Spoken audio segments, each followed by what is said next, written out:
दोस्तों, एक व्यक्ति एक मार्ग में बहुत तेजी से आगे बढ़ रहा था। तभी अचानक वह दूसरे व्यक्ति से टकरा गया। इस पर वह दूसरा व्यक्ति क्रोधित होकर कहता है, जानवर हो, क्या तुम्हें दिखाई नहीं देता? एक सांड की तरह लगातार आगे बढ़ते जा रहे हो। इस पर पहला व्यक्ति कहता है, काश आप जो कह रहे हैं वही सत्य होता, लेकिन दुर्भाग्यवश मैं एक मनुष्य हूं। उस पहले व्यक्ति के मुख से यह बात सुनकर उस दूसरे व्यक्ति का क्रोध शांत हो गया। वह उस पहले व्यक्ति से कहता है, लगता है तुम बहुत दुखी हो, वरना सौभाग्य की बात को दुर्भाग्य न कहते हैं, क्योंकि एक इंसान का जन्म पाना तो बड़े ही सौभाग्य की बात है। मनुष्य का जीवन बड़ी कठिनाइयों से मिलता है और तुम हो कि एक जानवर होना चाहते हो। तभी वह पहला व्यक्ति कहता है, मित्र, क्या आपने कभी किसी जानवर को आत्महत्या करते हुए देखा है? क्या आपने कभी किसी जानवर को किसी दूसरे जानवर को धोखा देते हुए देखा है? क्या आपने किसी जानवर को अपने अतीत या फिर अपने भविष्य के लिए परेशान होते हुए देखा है? ऐसे में मनुष्य का जीवन भला सौभाग्य की बात कैसे हो सकती है? इससे अच्छा तो पशुओं का जीवन ही है। हम मनुष्य तो पशुओं से भी गए गुजरे हैं।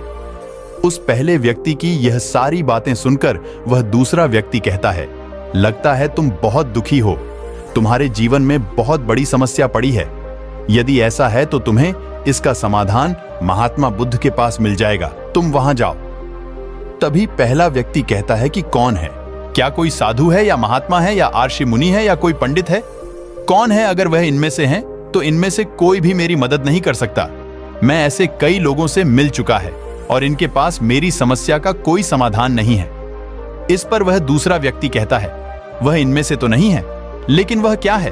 क्या कोई साधु है या महात्मा है या आर्षि मुनि है या कोई पंडित है? कौन है? अगर वह इनमें से हैं तो इनमें से कोई भी मेरी मदद नहीं कर सकता। मैं ऐसे कई लोगों से मिल चुका हूं और इनके पास मेरी समस्या का कोई समाधान नहीं है। इस पर वह दूसरा व्यक्ति कहता है, वह इनमें से तो नहीं है, लेकिन वह क्या है? यह मैं भी नहीं जानता। मैं इतना ही जानता हूं कि जो भी उनके पास जाता है उनकी सभी समस्याओं का समाधान वह बड़ी सरलता से कर देते हैं। जो भी उनके पास आता है वह अपने सारे दुख दर्द वहीं पर छोड़कर चला आता है। उस दूसरे व्यक्ति की बात सुनकर पहले व्यक्ति को लगा कि उसे भी महात्मा बुद्ध से मिलना चाहिए। उसने उस दूसरे व्यक्ति से कहा, ठीक है भाई, अगर तुम कहते हो तो मैं एक बार उनसे भी मिल लेता हूं, उन्हें भी देख लेता हूं कि आखिर ऐसी क्या बात है जो लोगों की समस्या का समाधान बड़ी सरलता से कर देते हैं। इतना कहकर वह व्यक्ति अगले ही दिन महात्मा बुद्ध से मिलने के लिए निकल पड़ा। लगातार 3 दिन की यात्रा करने के बाद आखिरकार वह महात्मा बुद्ध के पास जा पहुंचा। जब वह महात्मा बुद्ध के करीब पहुंचा तो उसने देखा कि महात्मा बुद्ध अपने सभी शिष्यों को उपदेश दे रहे थे। महात्मा बुद्ध कह रहे थे, इस पृथ्वी पर उपस्थित हर किसी का जीवन बहुत कीमती है, परंतु मनुष्य जीवन अनमोल है। इसका उपयोग कर मनुष्य जीवन के उच्चतम शिखर तक पहुंच सकता है और इसी मनुष्य जीवन के कारण हम मनुष्य पशुओं से नीचे भी आ सकते हैं। महात्मा बुद्ध का यह उपदेश समाप्त होते ही वहां पर जो भी लोग बैठे हुए थे वह वहां से चले गए। तभी वह व्यक्ति महात्मा बुद्ध के करीब पहुंचा और वह महात्मा बुद्ध को प्रणाम करके कहता है, हे बुद्ध, आप कहते हैं कि हम मनुष्य का जीवन अनमोल है। आखिर हम मनुष्य के जीवन में ऐसी क्या बात है? हम मनुष्य के जीवन में कीमती जैसा क्या है? हम चिंता करते हैं, परेशान रहते हैं, हम अपने भविष्य के लिए हमेशा चिंतित रहते हैं। ऐसे ही हजारों प्रकार की समस्याएं हम मनुष्य के जीवन में चलती रहती हैं। लेकिन आप क्या जाने, आप तो एक साधु है। आपने तो ये सारी चीजें त्याग दी हैं और इसीलिए शायद आप ये सारी बातें बड़ी आसानी से कह सकते हैं। मुझे तो यही लगता है कि मनुष्य का जीवन बहुत ही कठिन है। हमें इसे समाप्त कर लेना चाहिए। आपने कभी किसी पशुओं को देखा है ना? न तो वह चिंता करते हैं, न ही उन्हें किसी तरह की तकलीफ होती है, न ही वह कोई परेशानी में रहते हैं। वह तो अपना जीवन मौज मस्ती में जीते हैं। न ही उन्हें अपने भूतकाल की चिंता होती है और न ही भविष्य की। न ही वह किसी को धोखा देते हैं और न ही किसी से शिकायत करते हैं। वह तो बस अपना जीवन जीते रहते हैं। और वहीं पर दूसरी तरफ हम मनुष्य का जीवन ठीक इसका उल्टा है। मुझे तो यही लगता है कि मनुष्य का जीवन पशु के जीवन से भी बदतर है। मनुष्य जीवन एक श्राप है जो हमें मिला है। ऐसे में आपको मनुष्य जीवन में ऐसी क्या विशेषताएं नजर आती है जो आप लोगों को झूठ बताते रहते हैं कि हम मनुष्य का जीवन बहुत कीमती है, बहुत मूल्यवान है। इस दौरान महात्मा बुद्ध उस व्यक्ति की सारी बातें ध्यानपूर्वक सुन रहे थे और वह उसकी मनोदशा को समझ रहे थे। आखिर में महात्मा बुद्ध मुस्कुराते हुए उस व्यक्ति से कहते हैं, बालक, तुम अपने जीवन के संघर्षों से भाग रहे हो। यदि तुम संघर्ष करोगे ही नहीं तो जीवन सफल कैसे बनेगा? और जब हम संघर्षों से भागते हैं तो हमारा जीवन दूसरों के अधीन हो जाता है और फिर हमें दूसरों के अनुसार ही चलना पड़ता है। इसलिए हमें अपने जीवन के लिए संघर्ष तो करना ही पड़ता है। महात्मा बुद्ध के मुख से यह सुनकर वह व्यक्ति बहुत अचरज में पड़ गया।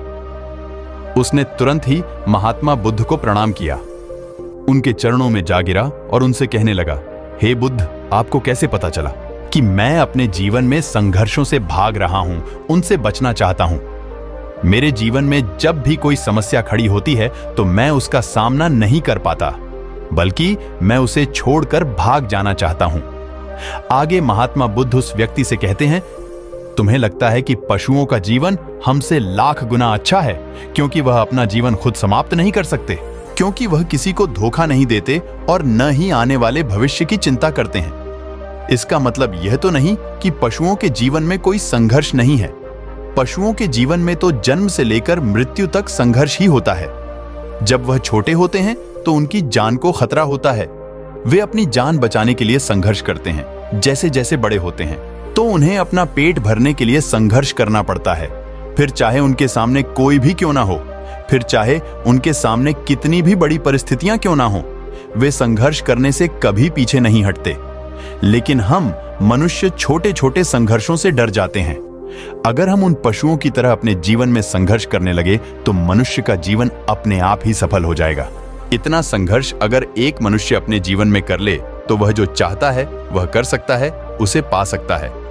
और जबकि इतना संघर्ष करने के बाद भी वह पशु अपने जीवन में कुछ भी नहीं कर पाता। बालक, वास्तविकता तो यही है कि बिना संघर्ष के कोई जीवन है ही नहीं। बिना संघर्ष के हमारा जीवन चल ही नहीं सकता है, फिर चाहे कोई राजा हो या भिखारी। सबके जीवन में संघर्ष तो है ही। जो भी इन परिस्थितियों के खिलाफ संघर्ष नहीं करता, फिर चाहे वह मानव हो या पशु, उसका नष्ट होना तय है। इस पर वह व्यक्ति कहता है, हे बुद्ध, क्या आप मुझे कोई ऐसी चीज दे सकते हैं जिससे मेरे जीवन के सारे संघर्ष हमेशा हमेशा के लिए मुझसे दूर हो जाए? मेरी सारी चिंताएं, सारी समस्याएं, सारी परेशानियां हमेशा हमेशा के लिए खत्म हो जाए और मेरा जीवन हमेशा हमेशा के लिए सुखमय बन जाए। उस व्यक्ति की यह बात सुनकर महात्मा बुद्ध एक बार फिर से मुस्कुराने लगे और उस व्यक्ति से कहते हैं, बालक, मैं तुम्हें वह चीज तो नहीं दे सकता, लेकिन हां, मैं तुम्हें वहां तक पहुंचने का रास्ता जरूर बता सकता हूं। यदि तुम वहां तक पहुंचने के लिए संघर्ष कर लो तो तुम वहां तक पहुंच ही जाओगे और तुम्हें वह चीज मिल जाएगा। किन मेरी एक बात और याद रखना कि इसका अर्थ यह भी नहीं है कि इसके बाद से तुम्हारे जीवन में परेशानियां या फिर समस्याएं आनी बंद हो जाएंगे। तुम्हारे जीवन में परेशानियां और समस्याएं तो आती ही रहेंगी, लेकिन उनका प्रभाव तुम पर बहुत कम हो जाएगा। तुम्हारे जीवन में दुख और समस्याएं तो आएंगी, लेकिन वह तुम्हें छू नहीं पाएंगी। और ऐसी अवस्था में चाहे तुम्हें कोई कितना भी दुख देने का प्रयास क्यों ना करें, कोई तुम्हें चाहे कितना भी धोखा देने का प्रयास क्यों ना करें, तुम्हें कभी भी धोखा नहीं मिलेगा। सब कुछ तुम्हारे पास ही होगा, लेकिन फिर भी वह तुमसे दूर रहेगा। महात्मा बुद्ध की यह बात सुनकर व्यक्ति महात्मा बुद्ध के सामने दोनों हाथ जोड़कर महात्मा बुद्ध से कहता है, हे बुद्ध, बताइए वह चीज क्या है और मुझे कहां मिलेगी? मैं उस चीज को पाने के लिए कुछ भी कर सकता हूं। मैं अपना पूरा प्रयास लगा दूंगा, लेकिन उस चीज को हासिल करके ही दम लूंगा। इस पर महात्मा बुद्ध ने उस व्यक्ति से कहा, सोच लो बालक, अगर एक बार यदि तुमने उस रास्ते पर चलना शुरू कर दिया तो तुम्हें उस रास्ते पर चलते ही रहना होगा जब तक कि तुम अपनी मंजिल को पा नहीं लेते, और यह रास्ता अत्यंत संघर्षों से भरा होगा। क्या तुम अपनी मंजिल तक पहुंच पाओगे? इस पर व्यक्ति कहता है, आप मुझे वह मार्ग बताइए, मैं उस पर चलूंगा। मैं अपनी अंतिम सांस तक संघर्ष करूंगा, लेकिन उस चीज को हासिल करके ही दम लूंगा। इस पर महात्मा बुद्ध कहते हैं, सुनो, उस चीज का नाम है शांति, जो तुम्हारे मन के भीतर गहराइयों में है। जैसे यह समुद्र की लहरें ऊपर से तो बड़ी तीव्र नजर आती है और उछाल मारती है, जिन्हें देखकर हमारा मन घबरा जाता है, परंतु ठीक इसी के विपरीत उसकी गहराई में वह बहुत ही शांत होता है। और ठीक इसी प्रकार हमारे मन की गहराइयों में भी वह शांति छिपी हुई है। तुम्हें अपने मन की गहराइयों में उस शांति को खोजना होगा, उस शांति के लिए संघर्ष करना होगा। और अगर तुम रास्ते से नहीं भटके तो जैसा मैंने तुम्हें कहा है वह सब तुम्हें मिलेगा जो तुम चाहते हो। महात्मा बुद्ध के मुख से यह सुनकर वह व्यक्ति कहता है, हे तथागत, अगर मैंने तो सोचा था कि आप मुझे कोई ऐसी वस्तु बताएंगे जिसे मैं किसी भी हालत में खोज लूंगा और उसके बाद मेरा जीवन सुखमय बन जाएगा। इस दुनिया में ऐसी कोई भी चीज है जिसे खोजा नहीं गया। उसे तो खोजा जा सकता है, लेकिन मैं अपने मन के भीतर कैसे जा सकता हूं? वहां भला कौन सा मार्ग जाता है? वहां भला ऐसी कौन सी सवारी जाती है जिस मार्ग पर चलकर या फिर उस सवारी के द्वारा वहां तक पहुंच जा सकता है? इस पर महात्मा बुद्ध मुस्कुराने लगे और उस व्यक्ति से कहते हैं, बालक, वहां पर कोई सवारी नहीं जाती है और न ही वहां पर मनुष्य पैदल जा सकता है। फिर भी वह एक मार्ग है और उस मार्ग पर चलना ही पड़ता है। इस पर वह व्यक्ति कहता है, बुद्ध, तो आप मुझे बताइए, मैं उस मार्ग पर चलकर कैसे अपने मन के भीतर की शांति को खोज सकता है? इस पर महात्मा बुद्ध ने कहा, इस दुनिया में सबसे शक्तिशाली क्या है? इसका जवाब देते हुए वह व्यक्ति कहता है, हे बुद्ध, इस दुनिया में सबसे शक्तिशाली चक्रवर्ती सम्राट है, जिसके पास असीम शक्ति है, जिसके पास सब कुछ है, उसके पास किसी चीज की कोई कमी नहीं है। इसके जवाब में महात्मा बुद्ध कहते हैं, नहीं, इस दुनिया में सबसे शक्तिशाली चीज है इच्छा, और यही इच्छा इस दुनिया को चला रही है। वह उसकी इच्छा का ही परिणाम है, उसका कर्म है, सब कुछ उसकी इच्छा के अनुसार ही चल रहा है। जहां तक बात है एक चक्रवर्ती सम्राट की, तो एक इच्छा एक चक्रवर्ती सम्राट को भी धूल में मिटा सकती है, और वहीं पर उसी के विपरीत एक इच्छा एक आम इंसान को भी एक चक्रवर्ती सम्राट बनाने में सक्षम है। इस दुनिया में जो कोई भी है, जहां कहीं भी है, जिस किसी भी परिस्थिति में है, वह उसकी इच्छा के अनुसार ही है, वह उसकी इच्छा का परिणाम ही है। अपनी इच्छा के बल पर मनुष्य इस जीवन में कुछ भी कर सकता है, लेकिन एक वास्तविकता यह भी है कि मनुष्य अपनी इच्छा पर नियंत्रण नहीं कर पाता, जिस कारण उसके जीवन में वह सब कुछ घटित होता रहता है जिसकी वह चाहत नहीं रखता है। हमारे मन की बुरी इच्छाएं हैं, हमारी तरफ बुरी चीजों को खींचती है, इसलिए इच्छा बहुत सोच समझकर करनी चाहिए। हमें अपने जीवन में क्या चाहिए, यह केवल हम अपनी इच्छा से ही निर्धारित कर सकते हैं। इस पर वह व्यक्ति कहता है, हे बुद्ध, तो क्या मैं अगर यह इच्छा करूं कि मुझे अपने मन के भीतर की शांति मिल जाए, तो क्या वह मुझे मिल जाएगी? तभी महात्मा बुद्ध कहते हैं, बालक, इस दुनिया में सबसे शक्तिशाली इच्छा अवश्य ही है, परंतु फिर भी मनुष्य न जाने अपने जीवन में तरह तरह की इच्छाएं पालता है, लेकिन वह सारी इच्छाएं उसकी पूर्ण नहीं हो पाती हैं। जानते हो क्यों? क्योंकि उस इच्छा को पूरा करने के लिए एक और चीज की आवश्यकता पड़ती है, और वह एक चीज की कमी मनुष्य के जीवन में हमेशा बनी रहती है। क्या तुम उसके बारे में जानते हो? इस पर वह व्यक्ति कहता है, नहीं, मैं नहीं जानता, वह क्या चीज है? तभी महात्मा बुद्ध कहते हैं, बालक, संकल्प के बिना इच्छा गायब है। संकल्प के बिना तुम चाहे कितनी भी बड़ी इच्छा क्यों ना कर लो, लेकिन वह कभी पूरी नहीं हो सकती। संकल्प जितना मजबूत होगा, तुम्हारी इच्छा भी पूरी होने की संभावना उतनी ही अधिक होगी, और संकल्प जितना कमजोर होगा, तुम्हारी इच्छा भी उतनी ही कमजोर होगी। इस पर वह व्यक्ति महात्मा बुद्ध से कहता है, हे बुद्ध, तो इसका अर्थ यह हुआ कि यदि मुझे शांति पाने की इच्छा है और मैं इसे पाने के लिए दृढ़ संकल्प करूं, तो क्या मुझे वह शांति मिल जाएगी? तभी महात्मा बुद्ध कहते हैं, बालक, संकल्प भले ही इच्छा को शक्ति प्रदान करता है, परंतु इच्छा और दृढ़ संघ को होने के बाद भी व्यक्ति अपनी मंजिल तक पहुंच नहीं पाता, क्योंकि वह राह में भटक जाता है और फिर थक हार कर वह अपने संकल्प को त्याग देता है और अपनी इच्छाओं को छोड़ देता है। क्या तुम जानते हो ऐसा क्यों होता है? इस पर वह व्यक्ति कहता है कि बुद्ध, मुझे नहीं पता। तभी महात्मा बुद्ध कहते हैं, क्योंकि कि किसी भी मार्ग पर चलने के लिए उस मार्ग के ज्ञान का होना बहुत आवश्यक है, और यह ज्ञान हमें उस मार्ग पर चलकर ही मिल सकता है, ना कि केवल बैठकर सोचने से। और जब हम उस मार्ग पर चलते हैं तो हमें छोटी मोटी दिक्कतें, समस्याएं, परेशानियां आती ही रहती हैं, और हम उन छोटी छोटी समस्याओं में फंस कर रह जाते हैं और हमारा संकल्प टूट जाता है। हमारी इच्छा उन छोटी छोटी समस्याओं के सामने कमजोर पड़ जाती है और हम उन समस्याओं के सामने घुटने टेक देते हैं, हार मान लेते हैं और हमारा पूरा का पूरा जीवन फिर उन्हीं समस्याओं के इर्द गिर्द घूमता रह जाता है और हमारा पूरा जीवन वहीं पर समाप्त हो जाता है। इस पर व्यक्ति कहता है, हे बुद्ध, मैं आपकी बातों को समझने का बहुत प्रयास कर रहा हूं, लेकिन मुझे आपकी सारी बातें समझ है। कृपया करके आप मुझे साफ और स्पष्ट तौर पर समझाने का प्रयास करें। तभी महात्मा बुद्ध ने उस व्यक्ति से कहा, बालक, मान लो कि तुम्हें किसी गांव में जाना है और वहां पर किसी व्यक्ति से मिलना है और तुमने यह दृढ़ संकल्प किया है कि तुम उस व्यक्ति से मिलकर ही रहोगे। तुमने अपना सफर तो शुरू किया, लेकिन काफी वर्षों के प्रयास के बाद भी न तो वह गांव खोज पाए और न ही उस व्यक्ति से मिल पाए। तो ऐसे में क्या हुआ? इसके जवाब में वह व्यक्ति कहता है कि बुरा भला ऐसा कैसे हो सकता है, यदि मैं जीवित हूं और वह व्यक्ति भी जीवित है जिससे मैं मिलना चाहता हूं और मुझे वह गांव पता है, तो मैं उसे अवश्य ही मिलूंगा। तभी महात्मा बुद्ध कहते हैं, बालक, तुम्हें उस गांव का नाम पता है और तुम्हें जिसे मिलना है उसका नाम भी तुम्हें पता है, पर तुम्हें यह नहीं पता कि गांव किस दिशा में है। तो ऐसे में तुम कौन सा मार्ग पकड़ो, किस मार्ग पर आगे बढ़ोगे? यदि मान लो कि तुमने किसी विपरीत मार्ग को पकड़ लिया, तो क्या वह तुम्हें उस गांव तक ले जाएगा? क्या वह तुम्हें उस व्यक्ति तक मिला पाएगा? इस पर वह व्यक्ति कहता है, हे बुद्ध, इस अवस्था में तो यह कार्य बिल्कुल भी असंभव होगा।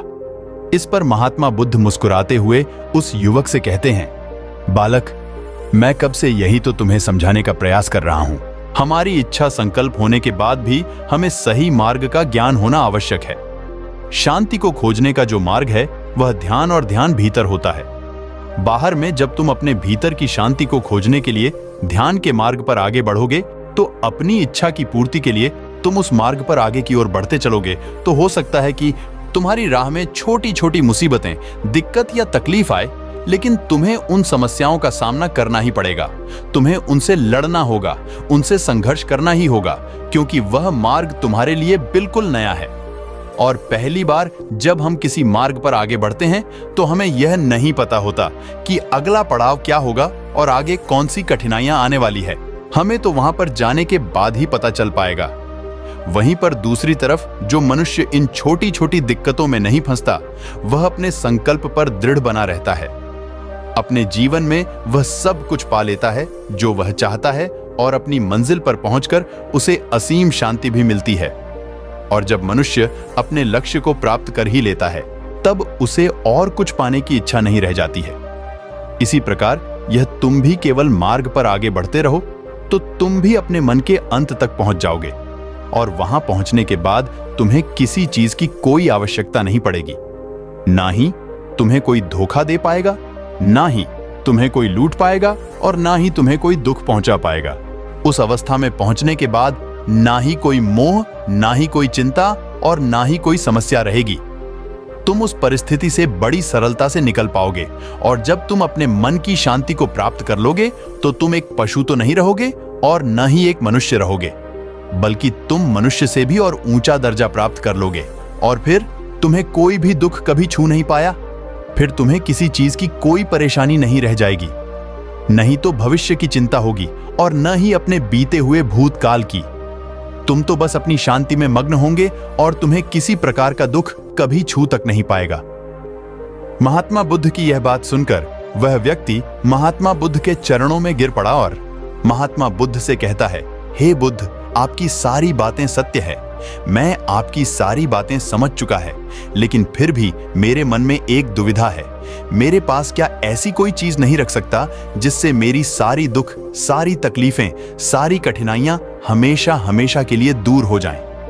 इस पर महात्मा बुद्ध मुस्कुराते हुए कहते हैं, बालक, यदि तुम बाहरी दुनिया से कुछ अपने पास रखना चाहते हो, तो तुम उस शांति को पाने का प्रयास छोड़ ही दो, क्योंकि तुम कुछ ऐसा पाना चाहते हो जिससे तुम्हारी समस्याएं कभी समाप्त नहीं होंगे, बल्कि और बढ़ती चली जाएंगी, क्योंकि तुम्हारी समस्याओं का समाप्त होना संभव ही नहीं हो पाएगा। और जानते हो ऐसा क्यों है? इस पर वह व्यक्ति कहता है, बुद्ध, पर ऐसा क्यों? इसका जवाब देते हुए महात्मा बुद्ध कहते हैं, बालक, क्योंकि बाहर तो पहले से ही शांति है, चारों ओर केवल शांति ही शांति है। हमें तो बाहर की शांति नजर आती है, लेकिन हमारे भीतर की शांति हमें नजर नहीं आती। और जो शांति हम बाहर की ओर देख रहे हैं वह बाहर नहीं बल्कि हमारे भीतर ही है। इसलिए जब तक तुम अपने अंतर को ठीक नहीं कर पाओगे तब तक तुम बाहर कुछ भी नहीं कर सकते। जब तक तुम्हारे भीतर सब कुछ ठीक नहीं होगा तब तक बाहर कुछ भी ठीक नहीं हो पाएगा। इतना कहकर महात्मा बुद्ध शांत हो गए और वह व्यक्ति महात्मा बुद्ध की बातों पर विचार करने लगा। उसके पास महात्मा बुद्ध के बताए गए रास्ते के अलावा और कोई मार्ग भी नहीं था। उसने दृढ़ संकल्प लिया कि वह अपने भीतर की शांति तक पहुंचकर ही रहेगा। उसने ध्यान के मार्ग को अपनाया और आगे की ओर बढ़ने लगा।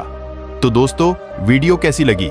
अगर वीडियो पसंद आया हो तो एक लाइक कर दीजिए और चैनल को सब्सक्राइब कर लीजिए। धन्यवाद।